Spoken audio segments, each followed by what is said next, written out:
Hello and welcome back to This Week in Gwent, our weekly show in which we talk everything Gwent, but we also have guests now for quite some time. And today we have KG Hearts and Wine. How are you doing, my friend? All the way from down under, right?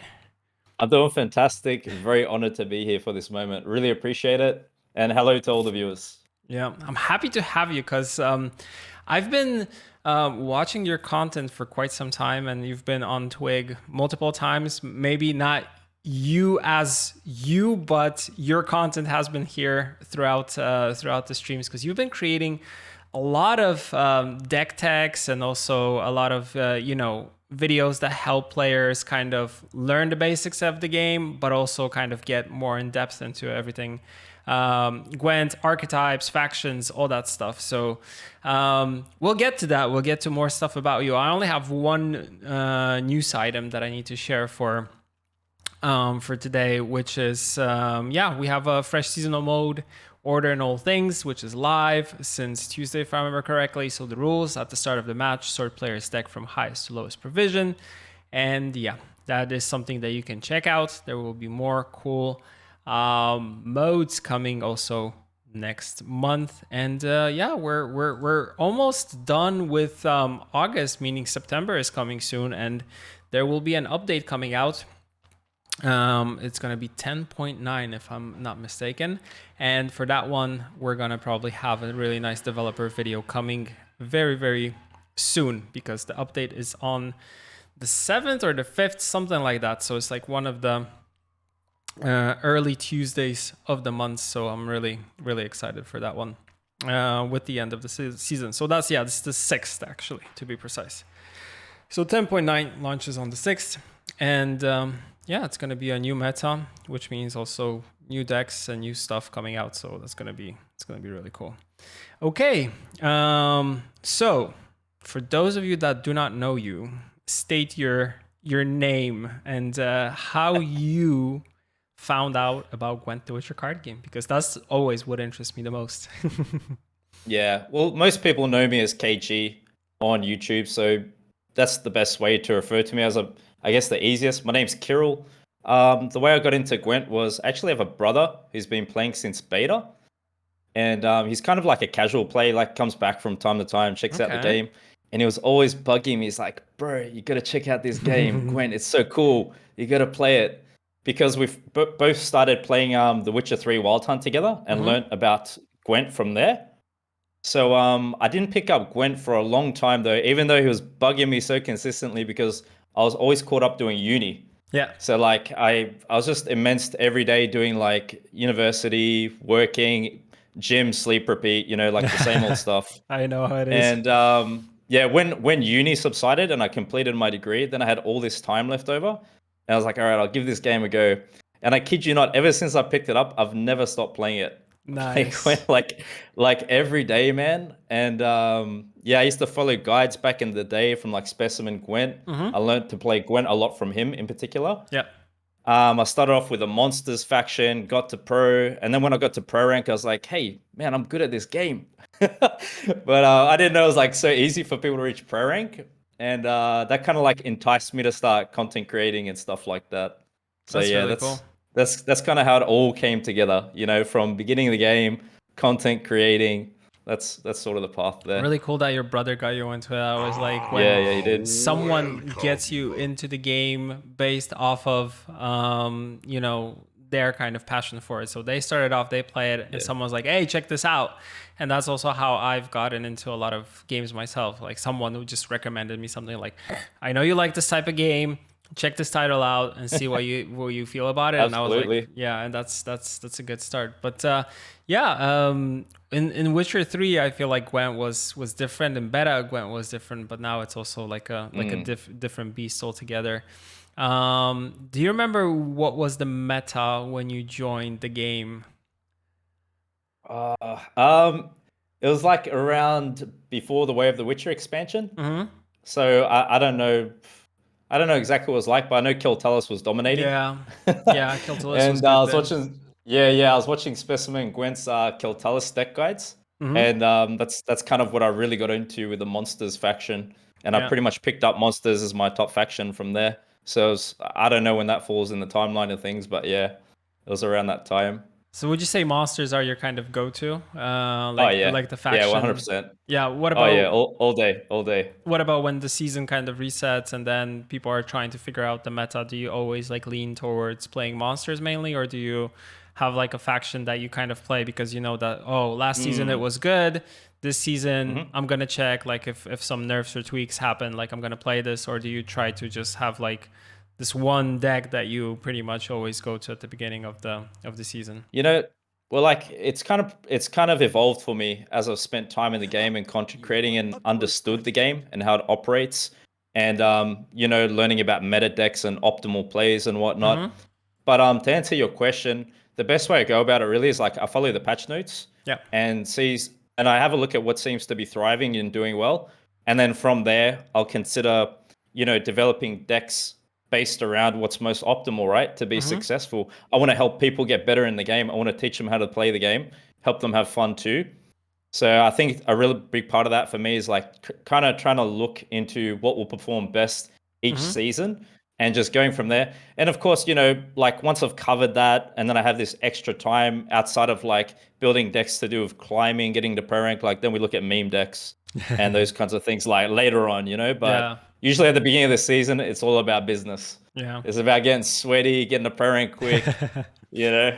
It kind of is It's that. pretty much And like that. yeah, with a lot of people that I talk to, it's always this kind of mentality that you play until you get to pro rank, like you play like very competitively and you take like the best, like streamlined, really good decks. And when you get into pro rank itself, that's when you can actually kind of play around with the format and play some meme decks or some like weird brews Mhm. and kind of see if they're gonna perform or not.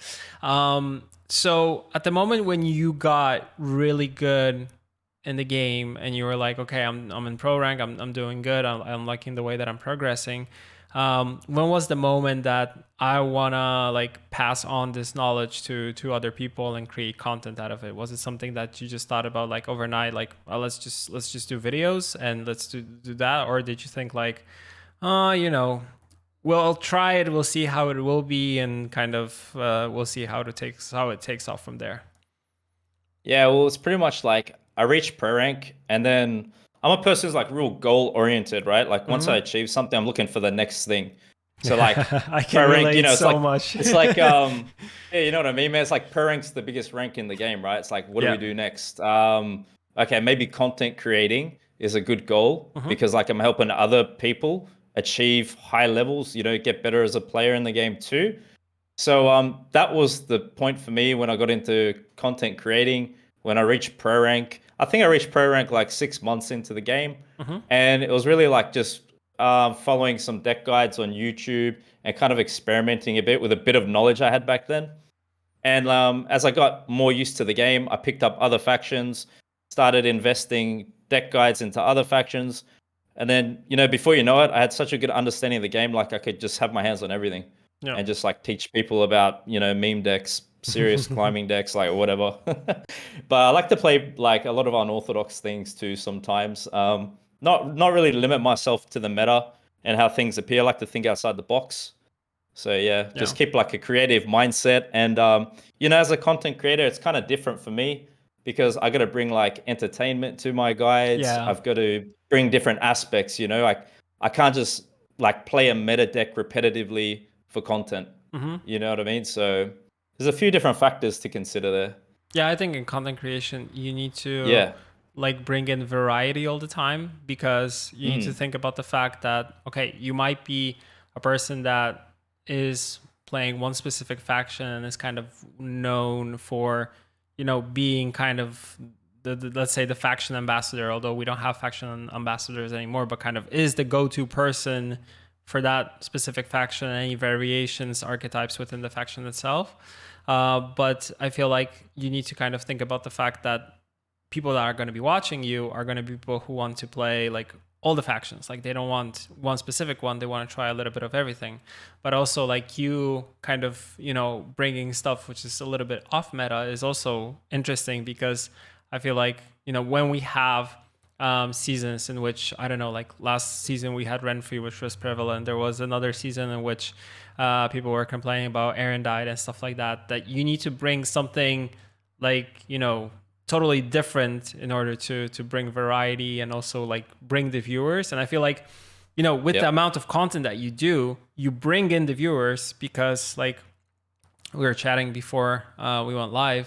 Like when we posted it yesterday, like everybody's like, "Oh my God, the legend's here!" Like we were like very very happy I that love the quick community, man. I swear. yeah, that They're tough, man. that I love you're them all. on. So I feel like Yeah, it's yeah, working. Like your system is yeah. working, right? My system, that's a good way to put it. I'm very systematic with the guides. Now, with me, my approach really to content creation is about uniting the community too. Yeah, I've got like a message of unity, bringing people together, being constructive with your feedback, not delivering the truth with a sledgehammer every time. You yeah. know what I mean? Like that's how we progress together as people. Being kind, being positive, giving positive reinforcement. So that's why I try to preach on my streams with my deck guides. It's just like Hmm. share kindness, man. Be loving to people. You don't know what they're going through in their life. Yeah. A little thing like that, like being nice, can go a long way. So Yeah, that's just kind of just what I'm just like like as a person. the simple like Yeah, nice and kind of the yeah, that's just it. being a normal human being. And I feel like we're kind of Yeah, blessed within Gwent because the community and the people who create content around it, the majority are like very very like nice, humble, but also people who yeah, kind of bring each other up. And it's something that I've always saw was very like inspiring and also very like you don't see this normally in the online world. Like normally people are either yeah. they're You're right. fighting You're on right. Reddit or they're fighting on Yep. Twitter and they're kind of like no, my right is more right than your right, and kind of like they having this Yes. Yes. discourse, this back and forth all the time. And Yes. in this community is kind of like I also love this, like when someone new comes to the game and is starting like to stream or create like videos, people instantly go in chat and kind of give tips in order how to improve in the game. Like, I'll play this, try this, or maybe try this deck, or let me share this with you. Like everybody's helping one another. And I've seen it's something that is very common in card games, but maybe not for all card games. For Gwent, it's something that I've seen like has been happening throughout the years all the time. Yeah, I agree with you on that for sure. You know, That's how the scene appears to be. Yeah. yeah, it's really amazing. Yeah. So when it comes to the amount of guides that you create, do you have like in the beginning of a season, do you have more or less an overall idea like I want to create this amounts of guides, or do you just pretty much go in and say like, okay, these are the patch notes, this is what has changed, this is what I pretty much want to build, test it, and if it works, then I'll make a guide for it? Or like what's the process for it, if you can share Yeah. some light on that? Process. The process is, to be honest, I'm pretty much a full-time Gwent content creator. I don't Mm-hmm. touch any other game. Mm-hmm. I'm extremely passionate about this game. I'm Oh, fully we can tell. dedicated to it in every aspect, as you can see. I pretty much, in all honesty, I stream and upload a video deck guide to YouTube 6 days a week. I just take one day off the week off to Yeah. spend time with family. So like I grind like hell. And my objective is every day to put out a fresh deck and Mm-hmm. stream. And as far as the process goes in creating decks, it's exactly what you said. I get very excited at the beginning of the season, seeing the patch notes, checking out the developer video, and just motivated to see what improvements can be made from those changes. Maybe go back to some old existing decks and styles Mm-hmm. I've had in the past, kind of touch them back up, optimize those lists, and create some new guides from there. But as I said, I always go over the patch notes, especially in reference when I'm looking to build like decks that can really help people climb. Yeah. So that's kind of like where that comes together, and I really have a strong emphasis on the patch notes at that point. But I also like to come back to all different kinds of styles that you don't really see played, Mm-hmm. considered memey, considered just for the sake of having fun. So I play a bit of everything, man, to be honest with you. I That's like really to have a cool. bit of a laugh on my stream, joke around a lot with the viewers, and like, yeah, we just have a good time together. Yeah, I really So, like that you kind yeah. of see the demand for competitive decks at the beginning of the season when everybody's kind of Yes, yes, they want to climb. And I yes. feel like everybody's kind of trying to solve the meta within the like first week of the of the new season. Absolutely. And it's like, oh, Absolutely, meta man. breaker, this deck is gonna pretty much Yes, yes, let you yes. improve. But sometimes there's not like a lot of testing behind it. But I feel like the guys that you make are like super thorough, so you kind of go into detail Thank in you. terms of like what, Yes, yes. like, even for, someone who's not competitive as I am, like for me to watch them and kind of like see the basics, like then once I'm playing the deck, I kind of understand like what card is supposed to do what, and also which cards maybe can be switched for something else, and kind of like there is a lot of like flexibility here. That's also what I like about card games overall, is like you have a lot of flexibility in terms of like doing and playing what you want, or kind of switching things up in order to adjust your play style. Yeah, thanks a lot for the kind words. Really appreciate it. With my guides, I tailor them in a specific way where they Mm-hmm. meet all experience levels. So as you can see, it starts off with a deck explanation, Yeah. which is very thorough. That's for people who are coming to the game and don't know Gwent, Yeah. right? Like I take you through card by card what it does, how to play it, and then for the more advanced people, you have the strategy summary, which just tells you, hey, like round one you play those, round two that, round three that. And then, for like the masters who are extremely experienced, you just watch the games, man. Yeah. So like there's everything for everyone. And I'm just really blessed to have a lot of people supporting me on this path. My content is not possible without the people. I'd never claim to make it all about me. You know what I mean? I always want to give back, always make sure of that as well. So yeah, to all you viewers, love you all. Thank you. Aw. But yeah, like it's all about giving back, man, and like having a nice, good community spirit, positive and happy vibe. That's what I like to bring to Gwent, Yeah, connecting that's people. that's freaking amazing. Yeah, Yeah, and yeah, really, really no happy to doubt. see that. Really happy to see that, because yeah, I mean, like I feel like the guys that you make really, really like help people, but also maybe inspire also other people to maybe start their own like content creation path. Because yeah, I mean, also you were mentioning like Spessy. I also saw him like Yes, shouting yeah. it out on Twitter that He's a legend, man. it's He's a yeah. legend. Yeah, that they also were like super excited that Yeah. he was excited that you're gonna be on Twig. So That's that's even epic. better. Yeah, yeah. Yeah. Nah, man, I got a lot of respect for him and all the content creators. I understand the discipline, the sacrifice, commitment it takes. Mm-hmm. So you got to respect that, man. Like someone who's Yeah. putting in those kinds of hours and time and putting themselves out there in the public eye. You get judged sometimes and whatnot. Like Yeah, that's that's the that's not hardest easy, one. man. Yeah, that's not easy, man. You're on live stream and someone drops a random comment on you, like that's real stuff people got to deal with. People don't want to talk about it, but that stuff happens, and like you just got to put on a brave face, like, oh Yeah. yeah, next card. You know That what I mean? But that that was stuff really something that I happens, had man. like Yeah. problems in the beginning, kind of this kind of thing, that Yeah. whenever you're creating content and you're putting yourself out there, like instantly people are gonna judge you because this is the internet, and there's gonna be like, Yes. oh, Yes. I remember there was like a lot of stuff going my way in the beginning. I was like, oh, you look tired, or oh Really. my god, you look like this, or there was a lot of like, and then I was kind of thinking if those things should kind of go to my head, but there was also an Yes. overwhelming amount of like positivity, so I kind of just focused on the positive side, right? Right. So, would you do something in particular to help you pass those points? Like when that was happening to you in the moment, did you have like some response you'd have, or like you just ignore it? Like, I how would would you go about just it? I would just It's go good to on. talk about for people to know these Yeah, things, really. I would just go Yeah. on with my business and just doing the thing that I am passionate about. So if me being part of Gwent for so many years, like in the beginning, it was a new role, like doing stuff in front of a camera for the game itself. So that was kind of uh, a learning curve in terms of like how people will react to it, what will they say, and then at the end, I was kind of thinking like, just do your things. But if people are saying that maybe you look tired, or maybe you're talking too fast, or you're talking too quick or whatever, then to kind of Yes. take that as constructive stuff and kind of think about like what you can do in order to improve, pretty much.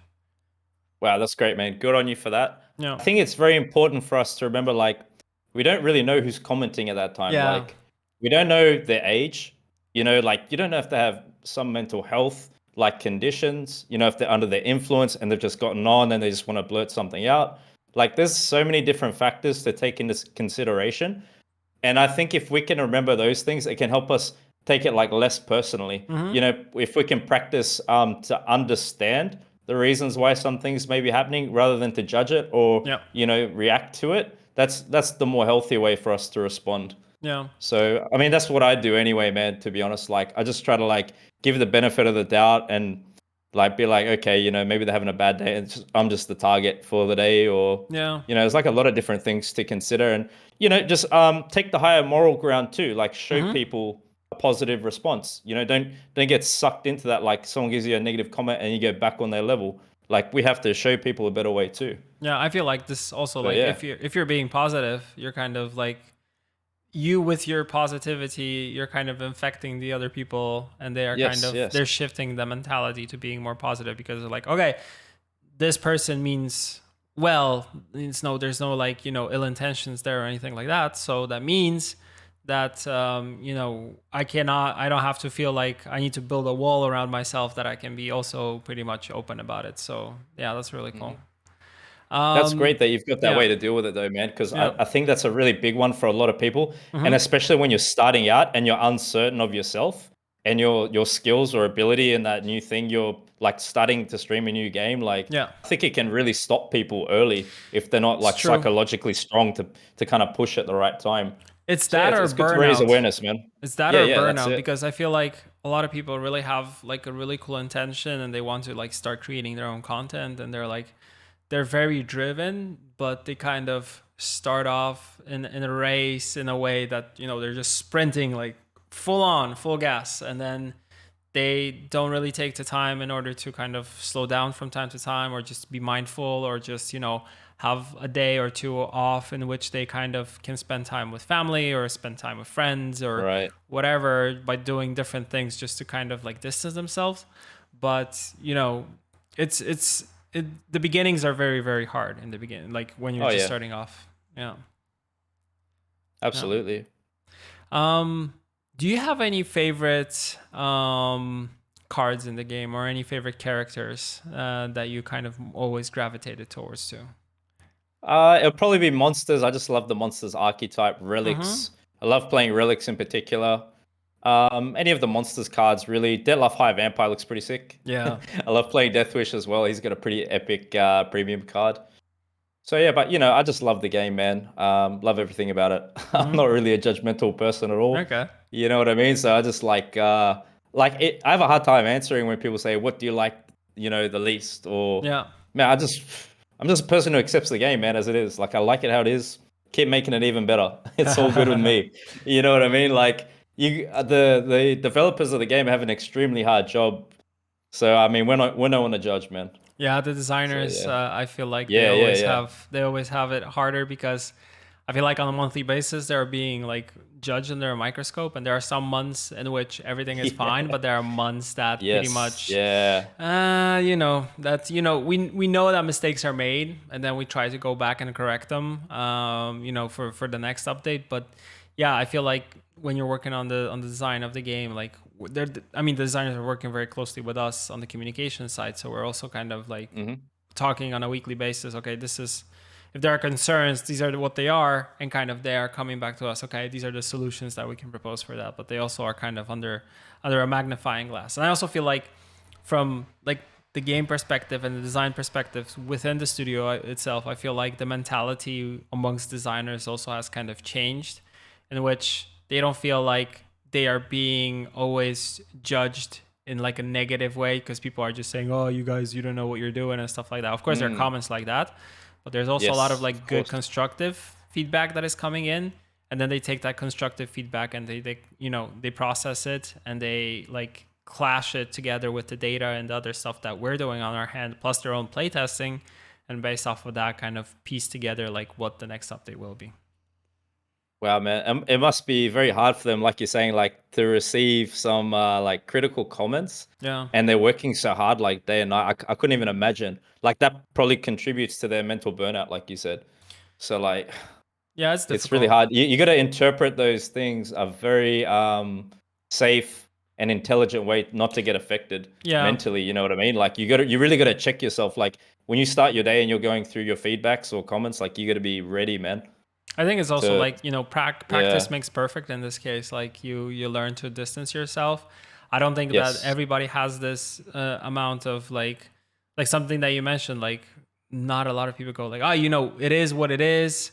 I take the game the way it is, and can kind of, I'm gonna see what's gonna happen in the Yes. next months, and based off of that, I'll be kind of thinking about what I'm gonna be playing, what guys I'm gonna be creating, and kind of having this. hmm I always call this that you're the kind of the person watching from like up top, right? And from when you're looking from up top, you're kind of, you know, you're just seeing what's going on, you're interpreting the whole thing, but you're not the person like on the ground saying like, no, this is wrong, this is wrong, this is wrong, this is, I don't like this, blah blah blah blah blah. So yeah, that's that. I think that takes time, and the same goes for like people working on the game itself. Like on the development side, I feel like they also need some time in order to learn how to distance themselves a little bit more from like what's going on, but also kind of still be engaged in the sense that they will be creating stuff and content on a monthly basis for the game, right?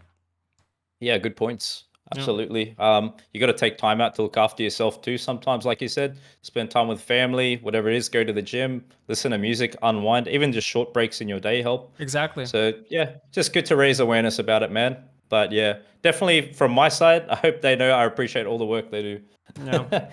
Yeah, I hope they get more praise because they deserve it. They do. They actually do, and Yeah, it's really cool. And we also like we also communicate amongst each other. So like sometimes when there are like there's a month where there's yeah, like more like harsh comments, then we kind of go to them like just try not to take this stuff like personally, and just kind of try to think about like maybe what could we kind of do better, or maybe we also kind of sometimes think about it from the sense like what maybe we could do better on the communication side, or maybe we can talk about a problem in a different way. And I feel like there were some patches in which communication from our kind of side could be a little bit better, but it's always kind of, I feel like it's an ongoing learning experience. Even though I'm working on this project for like 6 years already, I feel like I'm wow. still like learning something new, like with each every day, every month that kind of passes through it.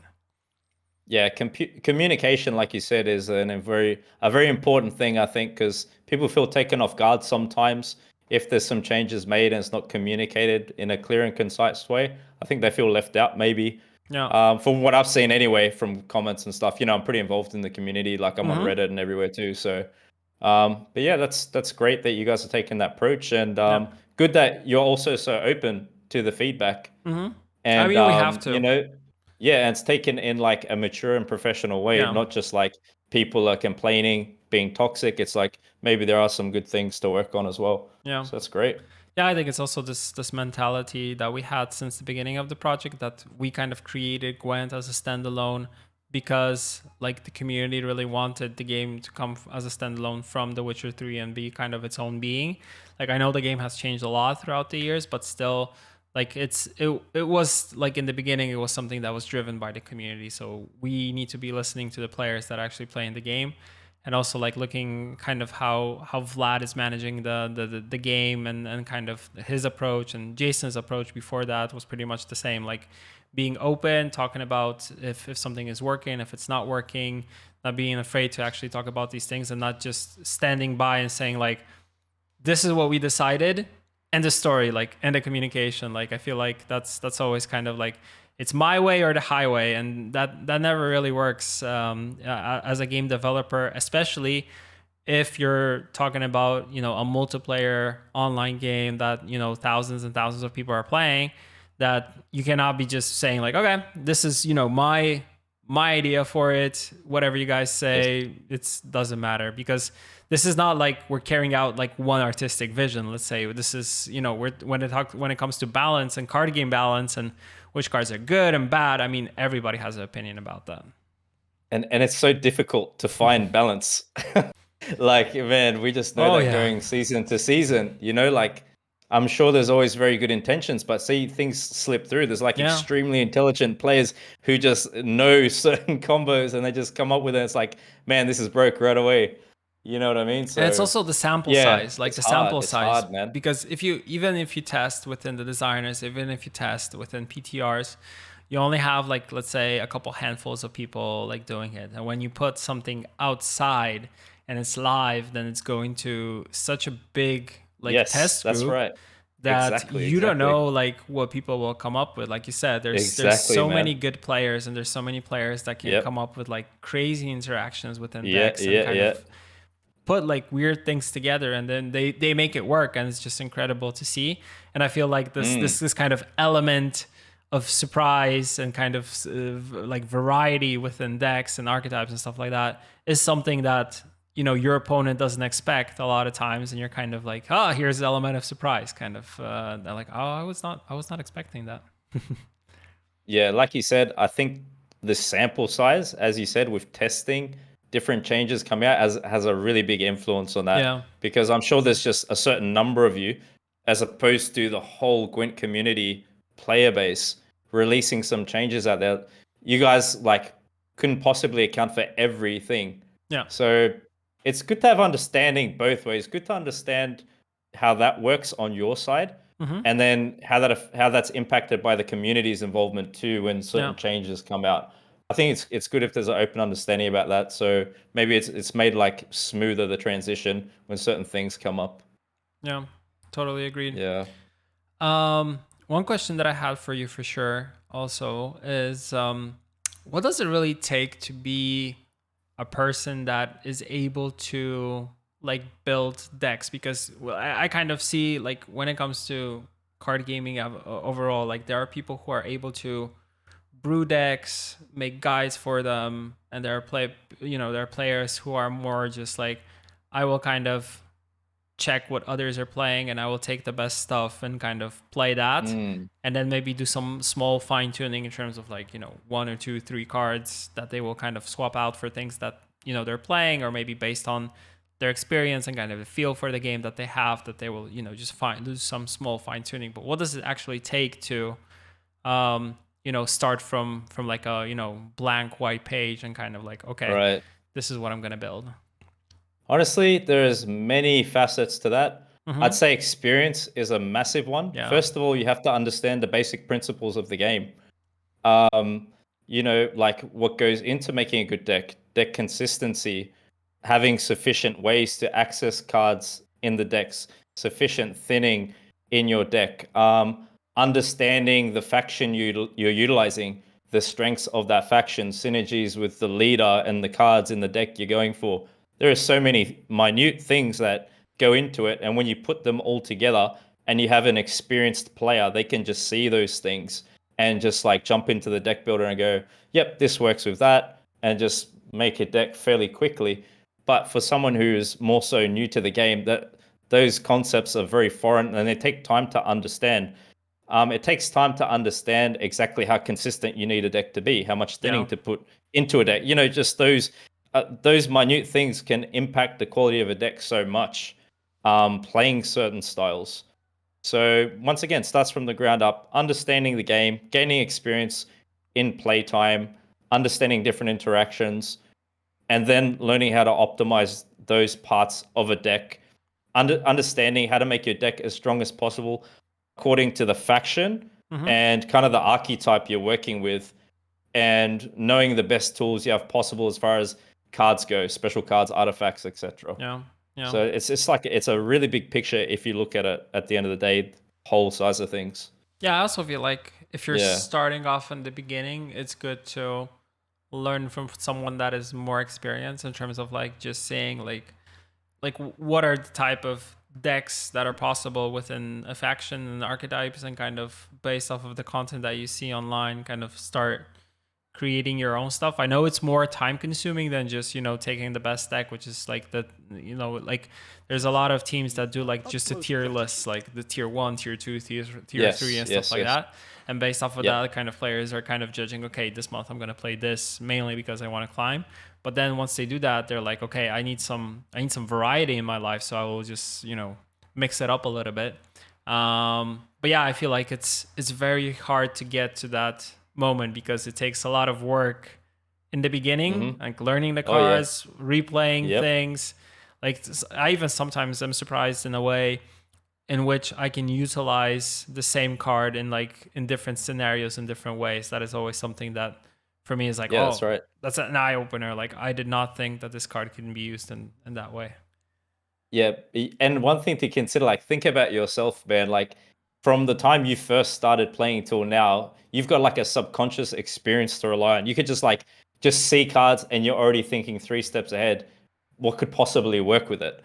You know what I mean? Like, imagine someone new. It's like completely manual, completely robotic what they're doing. Yeah. So there's levels. There's definitely levels to the game, and that impacts the quality of a deck that can be made. from a person's experience. Yeah.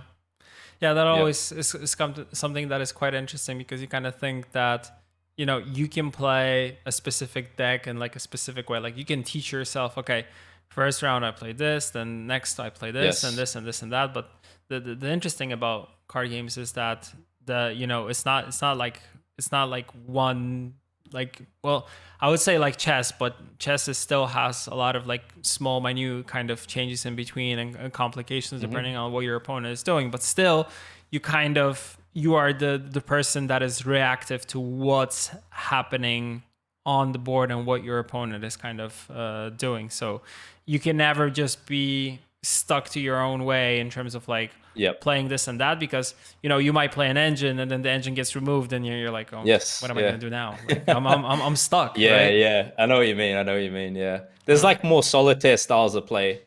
Like monsters, for example, would kind Mm-hmm. of like doesn't really interact with the opponent's board state that much, as opposed to like, Nilfgaard, Yeah. Skellige, Laser Glory, something like that. So yeah, there's definitely different aspects Yeah. in those senses as well. Yeah. And there are decks that are just more point slammy and more focused Yes. on Yeah. kind of like carrying out their own agenda and they are kind of not very like Yeah. interactive, but there are Yeah. ones that are kind of their win condition is actually being interactive and kind of being the deck Yeah. that is either removing or is playing around with your opponent's deck and shuffling things, moving things around in order to like stifle your opponent so he or she cannot carry out the game plan pretty much. So that's something that I've personally always been drawn more to, like control type decks or decks that kind of require Okay. to Cool.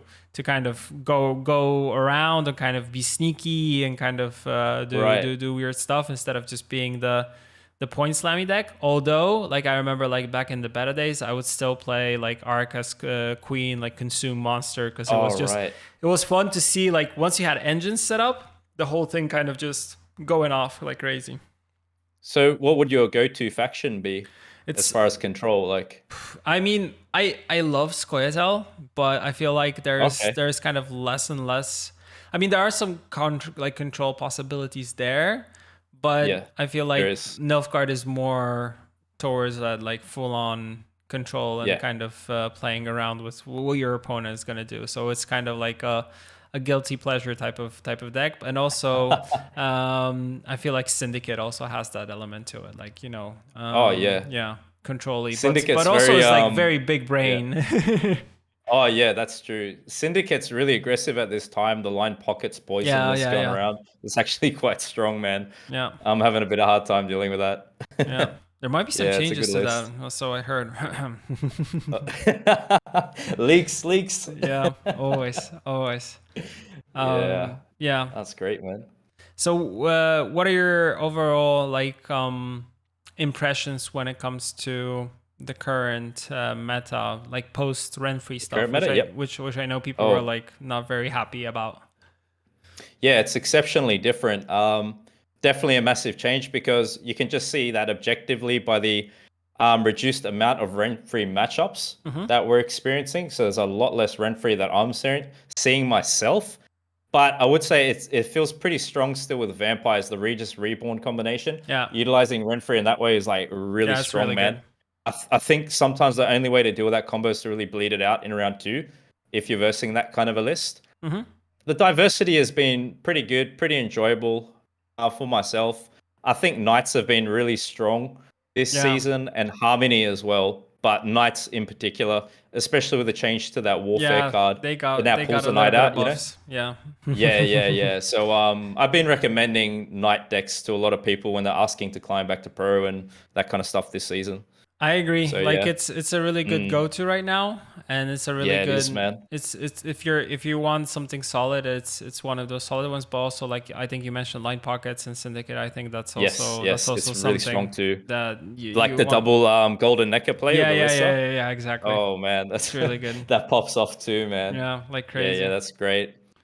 With the knight scenario, I mean that gets stupid strong as well. Like you could answer so many units, and then the way the leader works with the scenario and triggering grace, and like so many points could be generated. It's Yeah, just like you sometimes you don't have enough control to deal with that or shut it down. exactly. It's that strong. Yeah. Yeah. It's always funny when you feel like you feel like you might have enough control, but there are sometimes these decks that whatever you try to do, they're still able to recover very quickly and kind of carry out their game Yeah. plan overall. And you're kind of like, oh, I should be able to stop this. I have so much removal, but then you're like, oh, they're still doing their thing, and I'm kind of stuck Yeah, here. absolutely, man. Like, I kid you not, Berza, I played Knights, this Knights deck I Hmm. made, and the opponent used Jurden on me, Yeah, and I still won the match. yeah, Like, that's how ridiculous it yeah, is. yeah. You're Like, still Jurden able to is the recover. biggest, dude, you know as well as I do, man. Jurden is the biggest freaking answer to Yeah, Knights, right? yeah, Like, yeah. and I It's still a won great that card. match. Yeah, Explain that. It's crazy. yeah. So, like, that's what I'm saying. It's got so much potential at this time. Yeah, I remember when So, I was yeah, it's playing crazy. dwarves, like dwarves, I always teched in Yrden in my dwarves deck versus the Oh, other really? dwarves, because like round 3 would just be buffing everything on the Yeah, whole yeah. row, and then it's like whoever plays Yrden last pretty much wins the whole thing Oh, because guess you the just last like reset. Yeah, roast stack with the Brewer. That's Yeah, classic. Got to yeah, fight very hard for last control. Like true. last say in Yeah, those matches. yeah, Yeah, yeah. yeah. That's See, the that's overall another plan. aspect. That comes back to the experience of the play, though. Understanding those things too. Like Yeah, level of experience in gameplay. Not only thinking about your strategy and what you have to do, thinking about the opponent's strengths and their weaknesses also, and then like playing to that, taking the match a certain way. yeah, So yeah. yeah, there's Keeping the there's all open mind points. Yeah. overall, like all the Yes, time, yes, yes. and being But that's reactive. hard. Yeah, Yeah, it can be hard, if you don't have the experience, right? Because it's hard for you to execute your own strategy if you're not sufficient enough at it, let alone thinking about how someone else is playing and yeah, then like adjusting to that. So yeah, there's many different skill levels. But that's what yeah. makes this game so interesting and keeps me motivated too. Because I always see like there's new ways to improve, new ways to get better. It's like a never-ending story. Yeah, So plus yeah, like the it's great. probability of the draw, like you don't know if you're going to draw into like the key Yes. pieces that you need in a given moment. So sometimes you need to be Right. reacting not only based on what your opponent is doing, but also on the fact that you need to be reacting to what you're drawing into and what you actually have as your, let's say, your starting hand, and then off of that what you draw Yes. into. Sometimes you just don't get the cards that you need, but sometimes you are still able to get the win because you're able to find like a new flexible way in order just to kind of snake your way through, right? Yeah, it's very funny how that works. Like you can have a deck that's got great consistency tools, and Hmm. it's like you still don't get the cards you need, and it feels bad, even though you put in your Neuromancy, whatever it is. Yeah, It's just a really random element of Gwent, isn't it? But it yeah, can really affect your performance as well with a list, winning matches. true So that. yeah, yeah, random elements have a key part as well in matches, definitely. Yeah. If you had to give like a new player that is coming into Gwent right now, any tips or tricks or kind of apart from of course checking out your content, which is awesome and kind of lets you into the Thanks for the plug, game. man. um, Legend. yeah, what would you do to kind of encourage someone to start playing? Honestly, just like check out the different factions and see what seems interesting to you and what seems like enjoyable, motivational for you to play, and just go from there and just build your experience up with one faction. Explore that faction, all there is that it has to offer, and when you feel like you've mastered it sufficiently enough, where you're confident to, explore different avenues in the game, go into other factions, monsters, ST, whatever it may be. Generally speaking, I think monsters would probably be a good faction to start off with Yeah, I agree. because it's pretty straightforward. You know what I mean? Like Thrive, play the next highest unit, Death Wish, consume, repeat, etc. Monsters has a lot of straightforward plays, easy to execute than most. So I'd consider monsters as a recommendation for the beginner level players just entering the game. And then, of course, if we're talking in terms of more advanced stuff, probably assimilate can be quite advanced, to be honest Mm-hmm. with you, because Yeah. it requires you to understand the opponent's execution of their deck and you're synergizing that strategy basically back towards them. So Mm-hmm. I think that'll be on the higher end, and monsters would be a nice place to start. Yeah. Otherwise, like myself, see, I started off with monsters and it was pretty straightforward for me to learn. So I'm talking from experience as well. Mm-hmm. That's kind of what I'd recommend, really. Just a monsters faction to start off with. Yeah, I remember Yeah. since like the early beginnings of the game, like when we were thinking about kind of a faction that would be good for people who are trying to start off with the game, like Monsters was Mm. kind of the go-to one because yeah, like you said, some of the I mean, you can play a more sophisticated version of monsters. Of course, you can also play combo monsters if you're playing Cthulhu, for example. But All you right. know, Yep. you can just try to go for anything that is, I don't know, it's either like a more consume or a thrive deck, or a Yeah. deck which That's is right. focusing on a little bit of control. So the frost decks, but they also are able to kind of, pull stuff and do more damage with different, like frost monsters. For me, I feel like maybe it requires a little bit more like of the control, let's say, Yeah. It does mentality because of to the it. leader. The Yeah, leader's pretty yeah, offensive, isn't it? Moving opponent's unit, yeah, yeah, putting yeah. frost there, damage, frost damage You need to be pings, you know what I counting mean? points You're like right. properly in terms of Yes. what you're doing. But then, Yep. you can kind of start with something very, very simple when it's just playing like, big boy units and then getting that thrive going. Yeah. Yeah, play the big dummies. That's it. Yeah, exactly. Beer tipped and all that. Ice giant, maybe. Yeah, yeah, exactly. All the good Yeah. stuff. Yeah, yeah, that's right, man. You said that you pretty much create content like 6 days a week. Do you feel Mm. like there are weeks or months where you're kind of like thinking about maybe, oh, I'll take a little bit more time off just to kind of slow the tempo down, or do you don't have a problem with keeping this tempo of content going? This train don't stop. That's what I'm gonna say. I respect that. I'm so passionate about this game and delivering content to the viewers. Yeah. And that's my way of giving back to them. I met so many kind people in this community. I Yeah. kid you not. I'm talking like I have a degree in psychology. I've come Hmm. from a professional background, and like I feel sometimes more respected in the Gwent community as opposed to having a degree, working in professional settings. Like it's crazy, man. So many good people.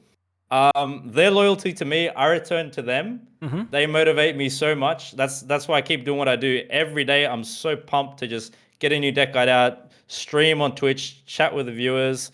It's a very fun aspect of my life that it's become, and it's something that motivates me in my day too. Like I'm Hmm. pumped, man. I'm waking up. I'm like, sweet, let's jump into the deck builder. Man, I'm like a little kid again, man. So Like, yeah, cool. that's yeah, man. That's like honestly how passionate I am about Gwent, and I'm just motivated in many different ways because I can understand people who just play Gwent and don't content create. Hmm. Like their only motivation maybe is like, getting a rank, getting a score, Yeah. MMR, whatnot. Yeah. But for me as a content creator, like, I log into my YouTube channel, I have 7,000 plus friends Yeah. that I can just chat with and they're like, Yeah. hey man, can you help me out with this deck? Hey, can you build this for us? Oh wow, you really helped me with that list that got me to per rank. Man, that stuff pumps me up so much That's to so like cool. keep going, keep doing what I'm doing. And I feel like I got like a never ending energy source through that. Through that positivity they give me, Yeah. and it's like a positive cycle. They give me the positivity, and then I return it back to them with like a lot of fun, joking, laughing guides that help them as well in the game. It's like, it's a very positive cycle we have. Yeah, Yeah. with over time, I've developed a very positive community in my own channel. Yeah. Let alone, I'm trying to influence that too across Gwent. Yeah. As you know, I do mental health awareness Yeah. guides as Yeah. Yeah. well. Yeah. Yeah. For Gwent, I like to talk about different aspects That's also that really aren't cool touched. because I feel like it's a Yeah, subject that maybe is not always like talked a lot about, because you're just like, oh, we're yeah, all just yeah. playing the game and kind of grinding Exactly, out man. and not thinking about like the mental health aspect of it. But I feel like for you with like a psychology background, that is something Yeah, that that's that right. that is quite important, right? That's the most present thing for me in Yeah. everything I do. To be that's the most important thing.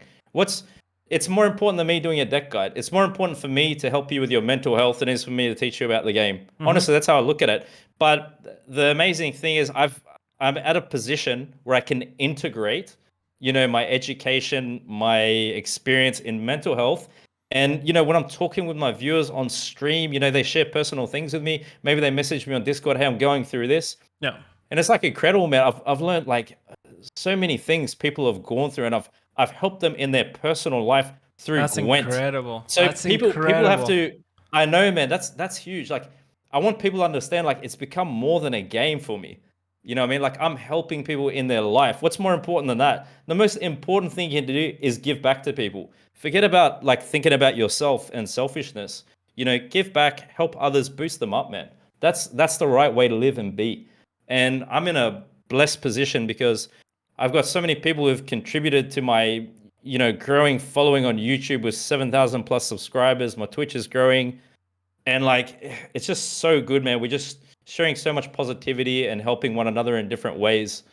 You know what I mean? My viewers help me as well. Like they inspire me in my day. Yeah. So like everyone wins, man. Everyone wins. Yeah, I feel like it Yeah. is like this one big circle of positivity, but also Yes. people who I feel like people who have a common passion are more likely to bring each other up. And I feel like this aspect of it is something that has been appearing like even more recently, because I feel like back in the days, like everybody was just like, playing their game and wasn't really interacting with one another. But thankfully, thanks to the internet, like we either saw like people were, sharing negative comments, but then it kind of shifted to actually having like positive comment, but also people like, Mm. keeping each other up in discourse while talking about like mental health, like struggles that they're going through, any like Mm. personal problems that, we're more opening up to others in order to have like someone, help you out. Or so like, I was going through the same thing, and kind of, having this conversation so people just don't feel like they're alone with the problems or the things that are bringing them down. And Yeah. we need to think that, this kind of stems from us just playing the same game, which is like, is this even possible? Like, yes, it is, because, we started with like a common thing that we have, which is this game. But apart from that, we grew more out of it, and kind of, this became a whole kind of different venue, right? Wow. And as far as like the negative feedback and comments that you explain that, yourself and maybe developers receive, do you see like trends in when that's happening at certain time periods? Is it like specifically related to, some aspect of the game? Like, does it happen around patch notes the most? Is it like when does that happen really? I Do you just see feel trends like in that it's like I mentioned, it's something that has been happening just more and more. And it's more and like, more? yeah, it's just like a gradual thing. It's not something that Really? happens because people, I feel like, and it happens in all the card gaming communities that I'm becoming part of. I don't know if it's Okay. just actually the awareness of mental health being something that people take more into account, because I feel like back in the day, when you felt like you had an off day, when you were like, oh, I feel like you weren't incentivized to talk about your feelings, like, I feel sad, I feel happy, I feel mad, I feel Yeah. disappointed, I Yeah. feel tired, whatever. And I think more and more we're kind of talking about the fact that, these are things which are important, and like mental health is something that we need to Mm. be taken into account. So I feel like it's an overall process that is happening among like gamers, and it doesn't matter Hmm. like what game it is, but it's just this awareness of mental health. But That's yeah, great. Yep. That's but I really feel good to like, hear, man. people are just bringing each other up whenever, something is also maybe not going the way that it's Mm. supposed to. Maybe when there's a more difficult meta, I feel like if some people are Yeah. struggling because they're trying to, they're trying to brew something different and kind of build something counter meta, and when they kind Right. of don't succeed with that, then, others are kind of coming like, don't worry about it, things will change, blah blah blah blah blah. Yeah, Yeah. so maybe around the beginning of the new season you'd see the most of that for you guys, like patch Yeah. note time Yeah. and around then, right? First The, week maybe new yeah, season. also the good thing Sounds about like it. like patch notes, or whenever we're dropping new cards, is what I love, is like when people are theory crafting the most. Yeah. They're like thinking like what's going to be played, and also that's where I see like there's the majority of the variety within the game itself, and kind of people trying different decks. And of course there are people who are just going to be playing lockdown and stuff like that, but there are players who are just going to be, thinking like what to brew, what to create, and kind of taking Mm. shells of decks that, were performing well in the previous meta, and now they're trying to test them on the, on day one. And then day two, they might be switching cards up. Day three, they might be building something different. And I Mm-hmm. also love the cycle of content, because once, the machine starts going, and once the season starts going, there's just more and more content being like produced by everybody who's passionate about the game. And then Yeah. players are kind of gathering around that, like taking that stuff in, and then trying to build their own stuff. And then mid season, more or less, you're kind of seeing something which is more developed, because like the first week is not enough, but the first like 2-3 weeks you already know what to kind of expect. Yeah, that's exactly right. Because you've had enough time to experiment till then, and things start to settle in. I think you can kind of see really early on to what direction a new season's gonna take. And Yeah, usually it takes the course of the patch notes, man. The patch note says it all. People are yeah, gonna look at the buffed up stuff, right? Why are they yeah. gonna play, stuff that's power crept or whatnot? So Mm-hmm. absolutely, that's going to happen, and it's probably a smart approach to take each season is to go over the patch notes and kind of consider, predict even what would work good against that, Mm-hmm. or what would work good utilizing that, which is Yeah, which is what I do myself when I'm, coming up with a fresh deck at the beginning of a new season. yeah. Like at the beginning of this season, I did something called anti-patch notes. I made a deck to counter what I thought was going to become meta, and it did. I mean, I'm not calling myself a genius here or something. It's pretty straightforward. Knights got It's not buffed. that Harmony easy. was It's not that looking. easy. Harmony. Hey, Harmony was looking playable. Knights was looking playable. I was like, man, what's gonna shut these down? Nilfgaard Imprisonment Ball, right? And it works. And it worked. You know Yeah, what I mean? People had a lot of successful matches, a lot of forfeits. So there you go. yeah. Anti-patch notes as good as the real stuff. I mean, you can always find a strategy that will go against the grain, pretty much. So Yeah, exactly, always man. doable. Like that's the fun in playing card games, that you can do whatever you pretty much want, and Pretty sometimes much. you come up with something that you're like, oh, I don't know if this would work, but then it comes out that it actually works and performs super well, and it's like anti meta. Perfect. What's your take on people complaining against having certain archetypes in the game? So, like, for example, myself, like when I'm on stream, because I'm sharing this with you because I'm really interested to know. Because myself, people say, "Ah, man, why do people always play mill? It should be removed from the game," like, or something like that. But You know what I Mill is mean? not that good. Like, you can play around it, but you need to know how Yeah, to. yeah, yeah. I just feel like some Like, what do you think though? strategies. Just feel like some strategies are just easier to kind of play and kind of carry out the game plan for them. And I feel like Hmm. Mill is an example of a deck that has like a specific game plan that is trying to carry out. And once you're playing against it, once you learn how to do it, you're able to do it. Yes. But it just takes practice and kind of trying different things, and also adapting more to the gameplay. Is something that we are talking before. And I feel Yeah, that's like right. there's some problems in terms of like, people shifting their mentality in order to do that. And that's why we always look kind of for scapegoats. And also Mm. there's just like some archetypes which we do not like as a player, and whenever someone mentions it, I Yep. was like, I don't really like. You just don't like playing against it because you don't like the premise of the deck or the archetype Right, and what it's right, trying right, right. to like, carry out. Right. I think you're absolutely spot on, man, with your analysis. I think that's so true. It's like the people's personalities are coming through, and Yeah, they're kind of judging what they're seeing based on that. Like, hey, I don't like you taking my card, mill player. yeah, Like yeah, this is yeah. probably what it is, man. Yeah, but for me, I don't take any of those things personally. Hmm. Like a certain style, like let's say mill or V. I'm just like, okay, sweet. I know your strategy. Like I'm Yeah, gonna work to defeat your strat.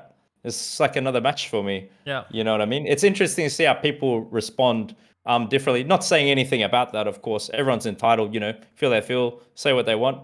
But maybe it influences the people's maybe happiness in the game. If they're Yeah. viewing and interpreting things in a certain way like that. It's better to be like indifferent, I guess, is what I'm trying to say. Yeah, If yeah. if there's something which you're not so much in favor for, because I know personally a lot of friends in Gwent, they'll get burnt out psychologically from the Hmm. game if day in day out it's like, like last season, like rent free, rent Rent-free, free, rent rent-free. free. Yeah, Like, man, I had a lot of friends, they just like stopped playing yeah, because like it was too much mentally for them. So it's good to have like some kind of a practical approach that can support you to maybe play the game when you're experiencing those matches. yeah, Practicing indifference is a really good one. Just yeah. being neutral.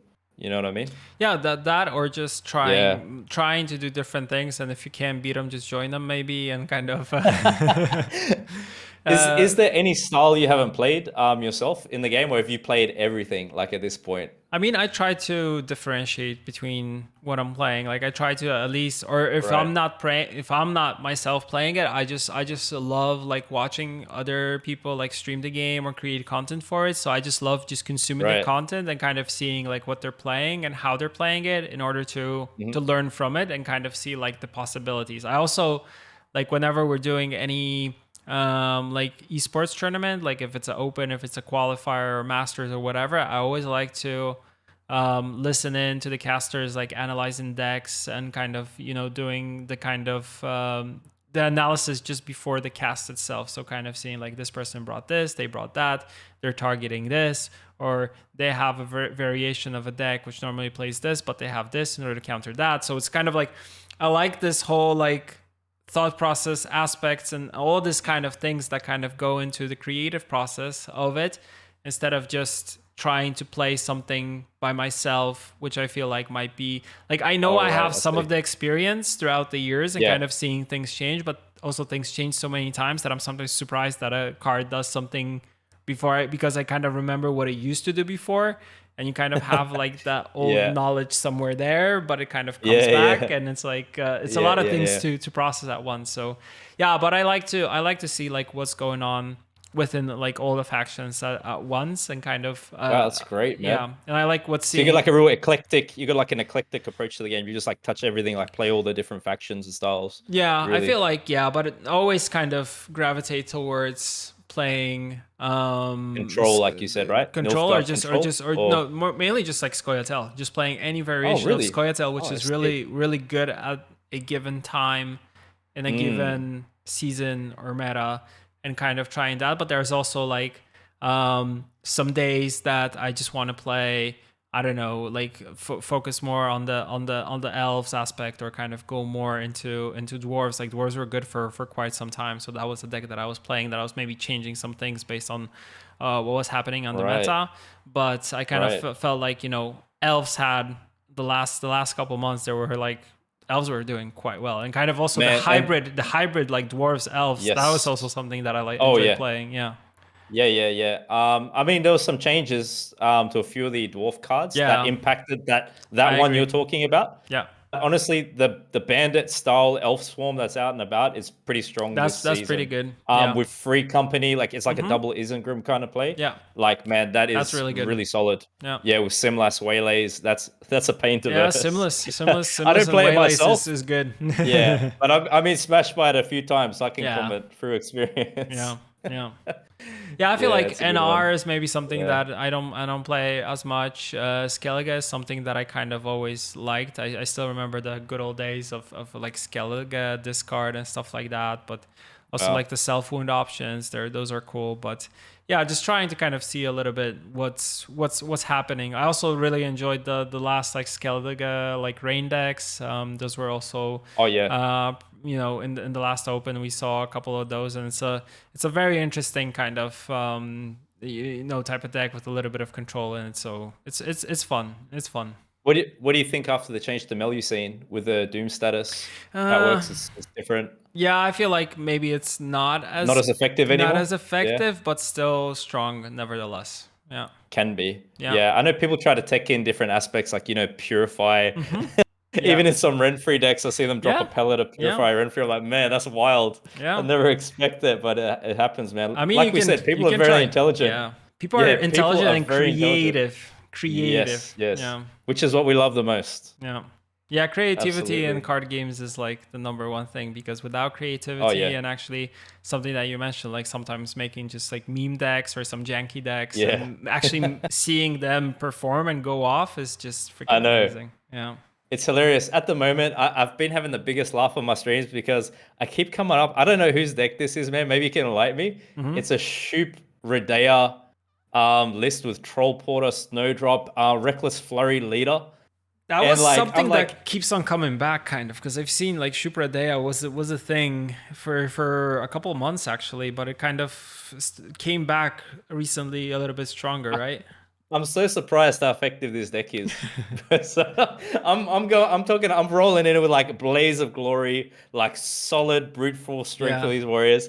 and like they're defeating me and almost I'm losing to them. I'm like, Yeah. wow, man, it looks memey. It's Troll Portal with Magic Compass. Yeah. All these like fun and creative kind of styles of plays. I think that But it's Shinmiri maybe effective, had man. some like doing in that. I would not be He surprised. did But experiment. I yeah. remember he was experimenting with Troll Porter. Yeah, yeah, I saw that too on Yeah. his stream. Yeah. Maybe it was something.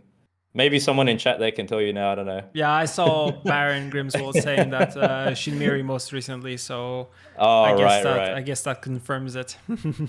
Yeah, that's the one. Yeah. He's a great player himself. Oh yeah, he is. Great teacher of the game. Yeah, he's a great player, but also like great brewer and deck builder, which is something Oh that yeah. yeah, it's.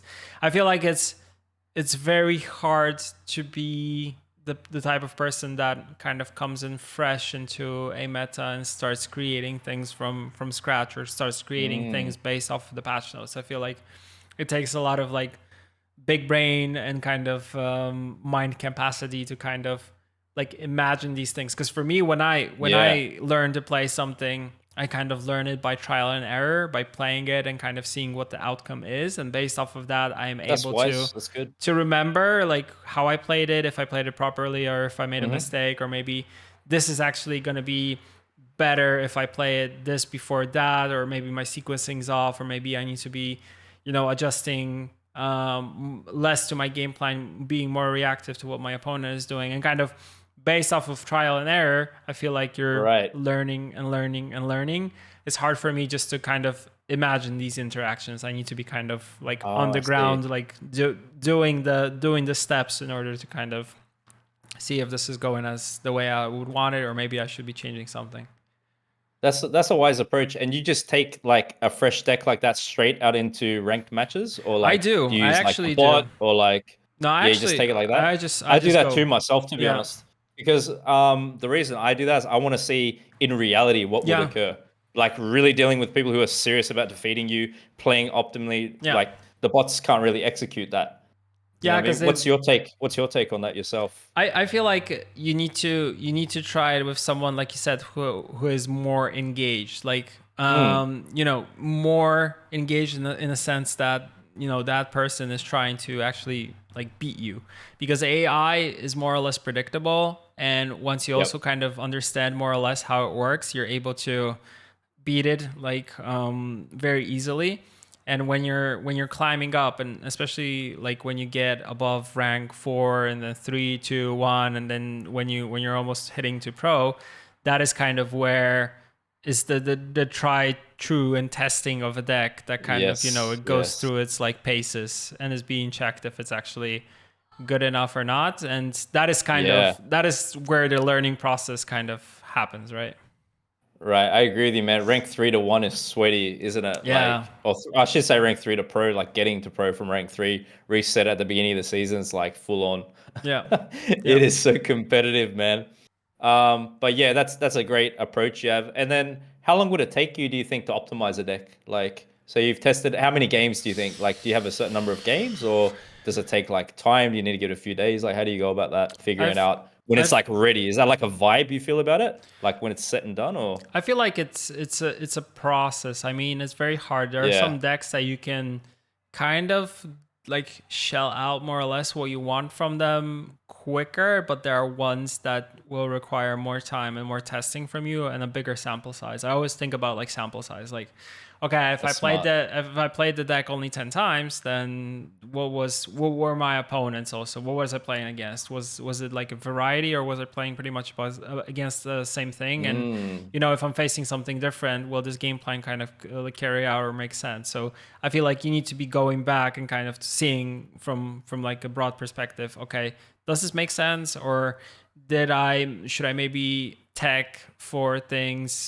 for like something like you said, some purifies or some graveyard hate, yeah, maybe something along right. those lines, or if it's something point slammy, maybe I need the Aerodin to kind of reset the board and stuff like that. Maybe I should bring Okay. in like some removal for specific engines, and that is kind of the things. But there are also like matches that Mm, you're playing and you draw into these things, and you're kind of like, well, they don't really help my game plan in any way, because it's always this kind of fine line of thinking about, okay, should I be focusing, leaning more towards like carrying out my kind of initiative and what I want to do? Hmm. Or is it being more reactive and kind of getting rid of things that are problematic for me?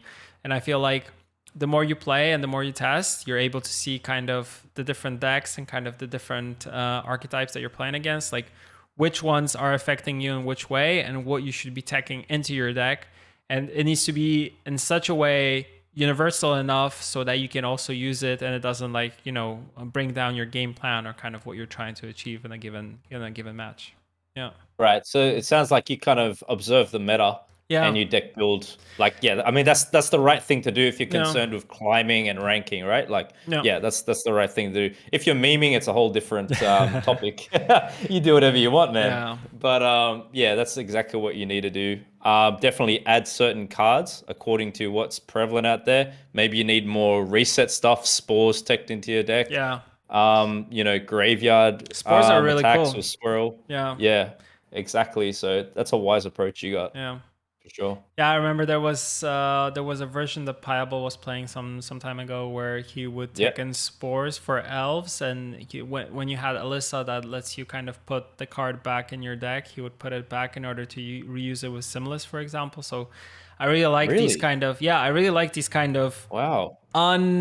maybe the plays that you don't see as the ones that would be the super optimal because you always want the multiple copies of Waylays, but there are some Yeah. instances in which you want to pull out something different because you want to like counter something specific that you're playing against. So like there are Right. these like small little things in between that are really cool, and if you get to like do them and use this strategy, it feels really really good because you're like, you probably didn't you never thought about that, right? Yeah. So that would make a deck more effective too, Yeah. because it's giving it extra lines of play, right? The more flexible a deck is, the more lines of plays, the more effective and Yeah. successful it can be. More one-dimensional, where you need to execute a certain strategy, have a certain card. Those decks usually don't work as good. Yeah. So, I mean, he's a top player for a reason. Yeah. You need So to be yeah, kind of that's it. multi-dimensional in this sense. Like you Yep, need to be thinking absolutely. about multiple things. Yeah, And also like I feel like its ladder is always going to be different than whatever players are bringing to the opens and the qualifiers and the masters, like those until decks. they see those decks. Yeah. Yeah. Then it swiftly changes, man. Like the next day, you Yeah. start seeing like even now, like you start seeing the monsters thrive, Koshi Cat, like Yeah. all that stuff's come up and about. Yeah. So yeah, it gets influenced so quickly, doesn't it? Like that's fascinating. That's how it works, right? Yeah, that's exactly it. Yeah. That's the whole point Oh of it. man. That's the whole point of it. Yeah, yeah, yeah. It has a great effect. Yeah. All right, man. It's been over an hour. We try to keep these to around an hour, so we'll be slowly closing out.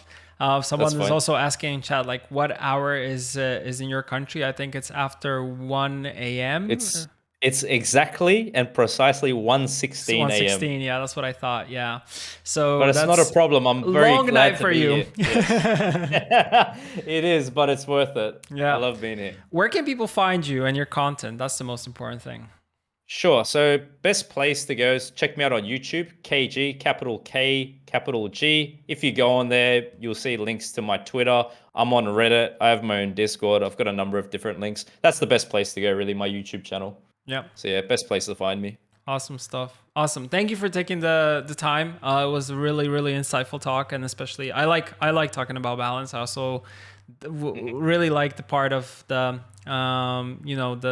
mental health part of Absolutely, playing man. card games and actually how it influences you as a person. And thank you for shedding this kind of light onto it, and also your insight about it, because I feel like it's something that is very important and should be just talked about more and more and more and more all the time.